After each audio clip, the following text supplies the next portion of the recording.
And turns out Milwaukee's district attorney admitted his reforms would get someone killed eventually. He said this in a 2007 interview, quote, "Is there going to be an individual I divert or I put into treatment program who's going to go out and kill somebody? You bet. Guaranteed. It's guaranteed to happen. It does not invalidate the overall approach."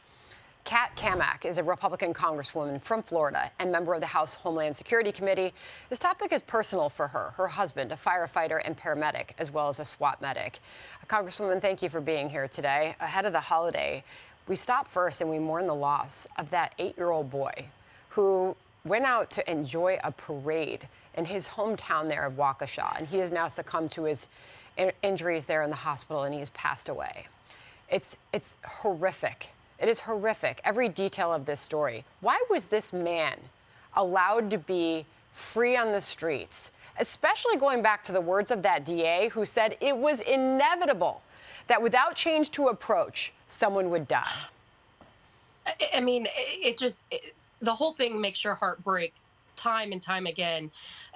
Since it happened, I've talked with my husband about this, and he said, this points exactly to the frustration that so many law enforcement officers around the country have been experiencing as this ultra progressive left agenda goes after so-called bail reform.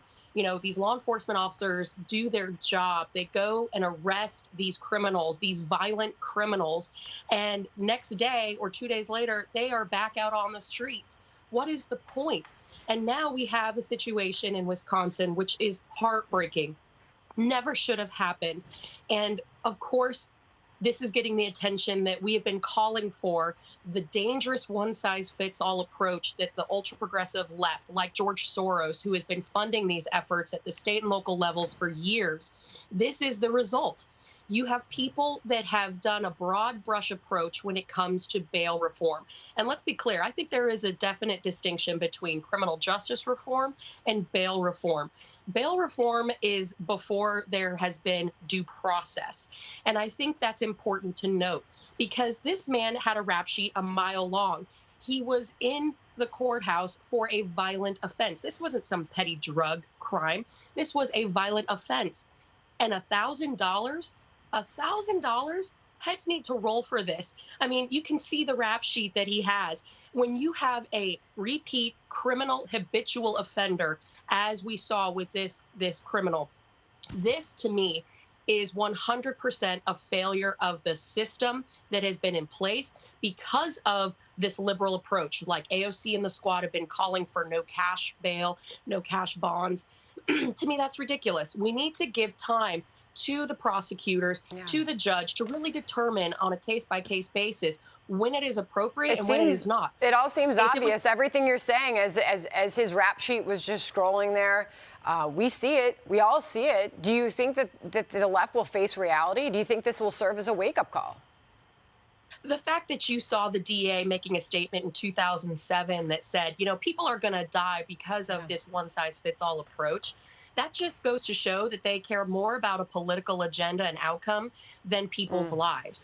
They are That's so a sad reality that they can't even come to terms with the fact that their policies have resulted in multiple deaths in a Christmas parade from a violent offender who was a habitual offender.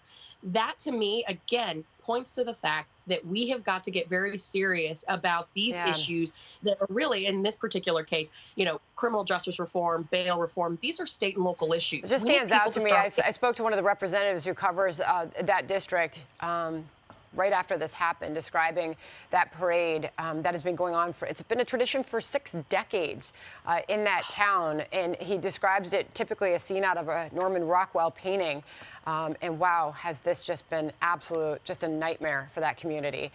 Meanwhile, Congressman, the Biden administration is asking a federal appeals court to immediately reinstate its vaccine mandate for private businesses after a different appeals court put it on hold pending several lawsuits. Meantime, Denver's the latest city now to once again require masks be worn indoors unless you are vaccinated. Here's the mayor there. We are issuing what I like to call a VASC or mask mandate. Either your venue or business is requiring to proof of vaccination, or you choose to be a place where only masks will be required. But either or, as a venue or a restaurant or type of operation, we are putting a mandate in place. And one California county has taken it a step further, Congresswoman, imposing a sweeping indoor mask mandate now that includes private homes. You heard that right. The county's requiring people who do not live in the same household to now wear masks while gathering, regardless of vaccination status. It's hard to I don't know. I'm trying to just picture that. But Congresswoman, where do you fall on masks, mandates, vax versus masks? I mean, some really important decisions have to be made here because a lot of lives are affected. Yeah, of course. I mean, this is, in a word, all of these mandates are unconstitutional. Unconstitutional. That is exactly what they are.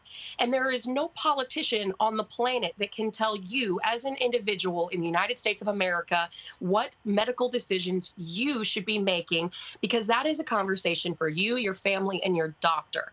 And let's be clear, the Constitution is not a la carte. You can't pick and choose what you want to enforce one day and trample on the next. And I don't know where Biden gets off on this, but he clearly is doing everything he can to subvert the will of the Fifth Circuit Court and the will of the American people. I think that's a good point. That ambiguity, the changing of the mind, that's really hard on individuals, but it's really hard on businesses that have to follow these rules or they're penalized. It can be costly, and it's a real problem not to know what's coming your way, especially for those businesses. Congresswoman, really appreciate the chat. Thank you. Happy holiday to you and yours. Yeah. Hi, everyone. I'm Brian Kilmeade. I want you to do me a favor. I want you to click to subscribe to the Fox News YouTube page. This is the only way that I know for sure that you're not going to miss any great commentary, any great news bites, any great interviews coming your way on Fox. You can get it all here on YouTube. So subscribe right now.